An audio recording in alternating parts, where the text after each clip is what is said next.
Hey guys, good morning again. It's 2 live streams back to back in one morning as I'm continuing down my walk. I don't know, maybe it's the fact that it's New Year's Eve. Maybe it's the season that we're in. Maybe it's like, hey, 2020 is coming to an end. But obviously you're getting Jeremy thoughts raw. So the last live stream I just finished doing like 5 minutes ago was where I asked the question, was the presidential election hacked?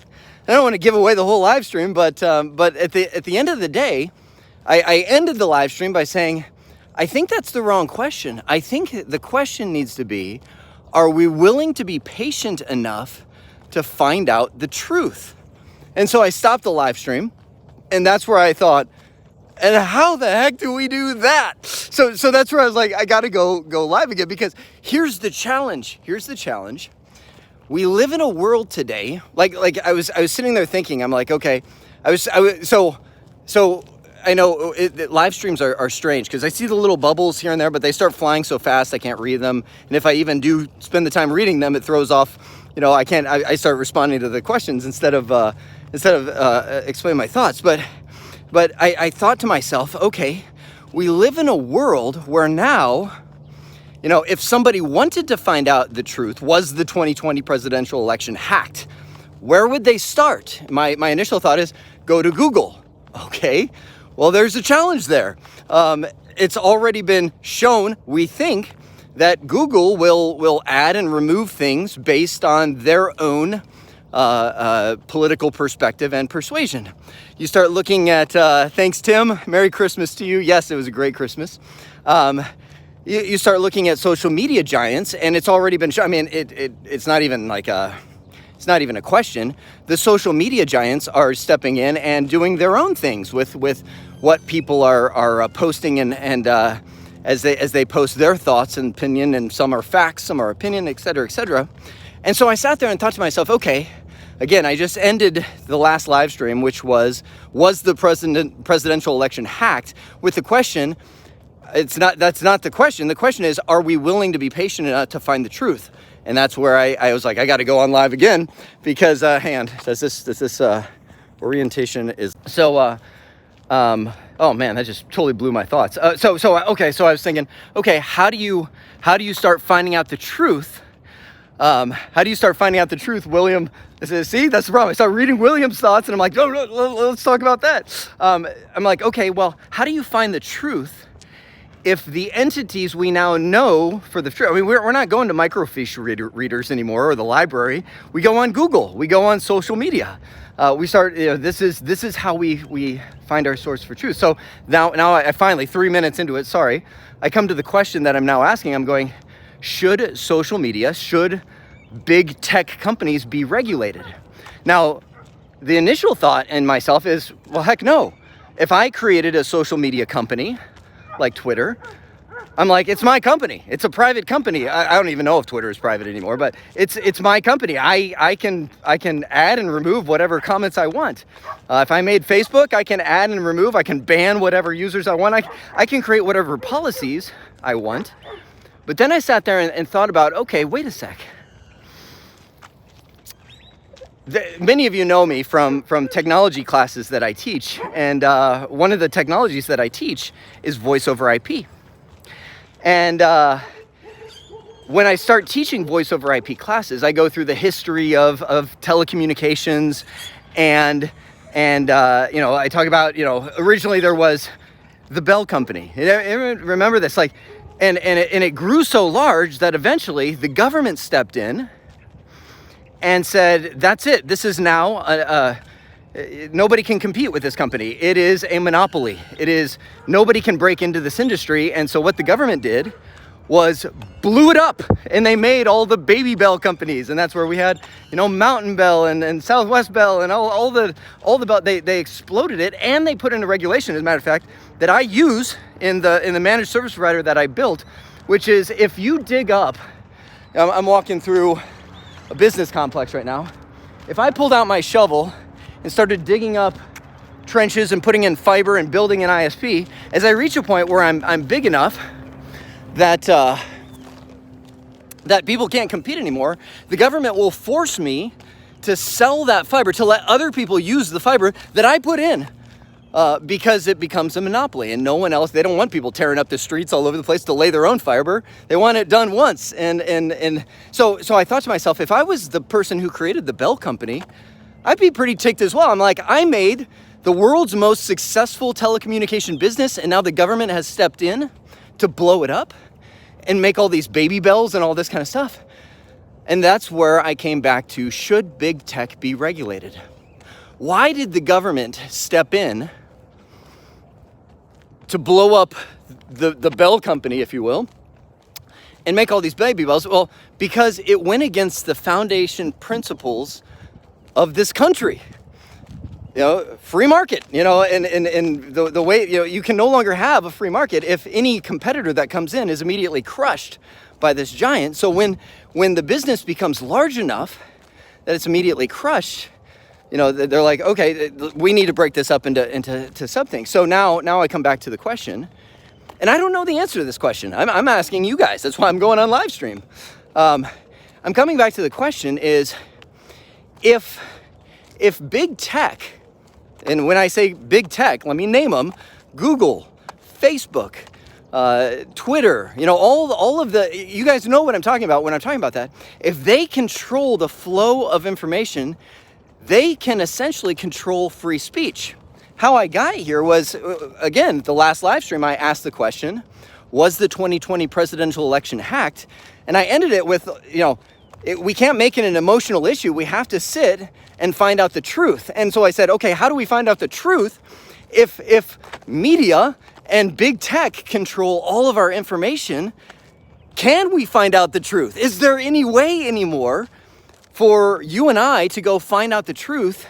If, some of you know, I went on Twitter and I posted, I said, I'm getting the spidey sense tingly feeling about Google. I said, I'm going to try DuckDuckGo for a week. Which claims that they don't track you, they don't monitor you, and things like that. I said, I'll let you know how it goes. And I thought to myself, if I can't find information that can help me determine the truth, then do we have the ability to really search for truth anymore? Or are we left in a world where the only thing that we can do is respond emotionally, how we feel? And that, how we feel is totally valid. I mean, you can't, can I just say, you cannot tell somebody they're wrong in how they feel. It's how they feel. It's their feelings. It's like, if they feel wronged that somebody cut that pine tree down right there, or the wind blew it over, that's their feelings. You can't say, well, that's wrong, because it's how they feel, right? Now, should we regulate the world and say, nobody can cut down trees anymore because that one person felt that way? No. So man, there's so many subtopics that could flow from this. So that my question is, one of the foundation principles of the United States is the ability to have free speech. If big tech has become so big and our world has become so dependent on big tech, and big tech has taken it upon themselves to censor free speech, are we at a point where we need to rely on governing entities to step in and say, okay, the foundation principles the country was built on are no longer valid because the world has evolved to the point where free speech is only seen through the internet, and that's where I step back and I'm like, is that where we're at? Because if we are there, and we cannot have free speech, again, foundational principle of the United States. If we can't have free speech because big tech now controls who can say what and how it's presented, then maybe it is time. Maybe it is time for the government to step in and say, we need to do something about that. That's it. I'm sure I have 100,000 other thoughts, but let me look at some of the chats coming. Hang on, I can scroll back here on my phone. Jeremy, what time is it on your end? Right now it is, I don't know. My phone is my watch, and I'm live streaming. So I think I'm guessing it's around 9 o'clock in the morning on New Year's Eve. Let's see. Don't be ignorant of big media.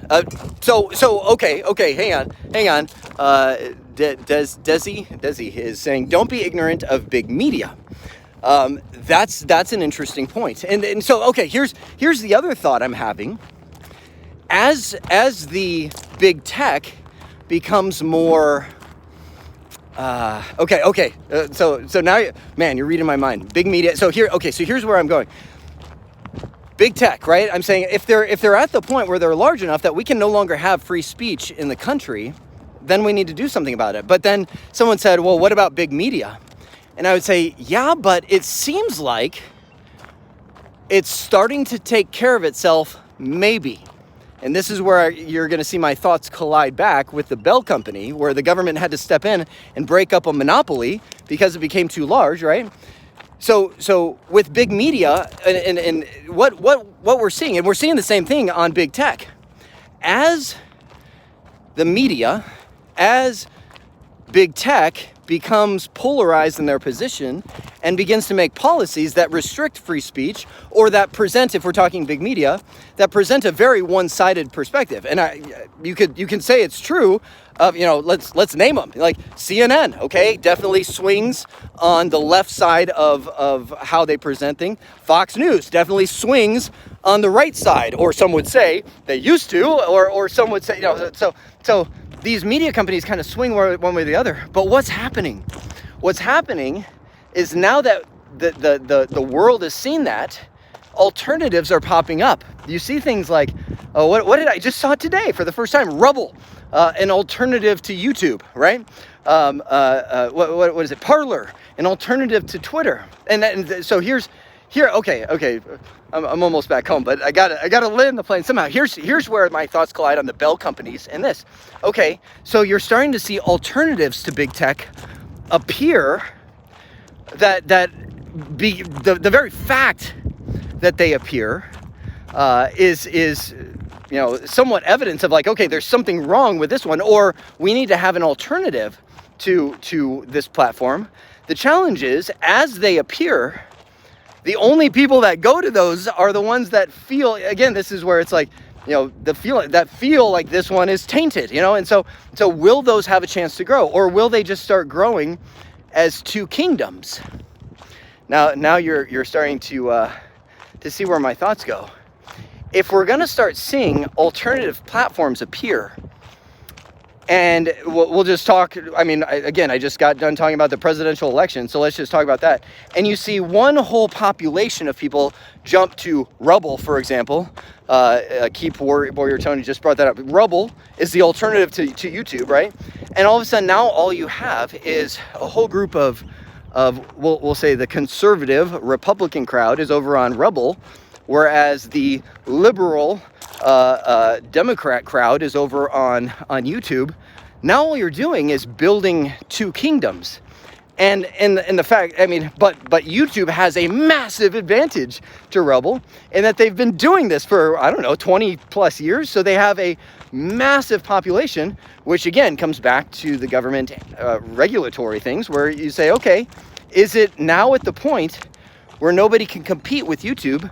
Do we need to, take the same approach that we did with the baby bells and break it up? Or will this all, over time, sorry, my arm gets tired holding this phone. Will this all work itself out? Will it get to the point where people are like, yeah, I go to Rubble for, like, and that's where I scratch my head. I'm like, for instance, I'm sitting here on YouTube, right? I'm on YouTube because I have an audience here. I don't know anything about Rubble right now. And would I go to Rubble? I don't know. Like, I'm just being honest with you. I don't know. Maybe. But then I think, okay, again, from an online influencer perspective, which is, by the way, what people call folks like me, it's very disadvantageous to go to Rubble. because you know there's a very tiny fraction of people. Now I'm back to you guys see where I'm going, right? You guys are smart. It's just it starts to feel just like telecommunications, the Bell Company. So that's where I'll land my plane for today. I'm done live streaming. 2 live streams back to back, both on we'll call it highly polarized topics. But I'll end both of them with the am I walking to Dallas? Somebody said. I'm telling you, once I start talking and walking is how I stay fit and fin. Is if I just walk, I hate it. I have to talk and be either on a phone call or whatever. So I'll land the plane by saying, I think at the end of the day, we have to spend the time to figure out the truth. And if big tech prevents us from figuring out the truth, then somebody needs to do something about that.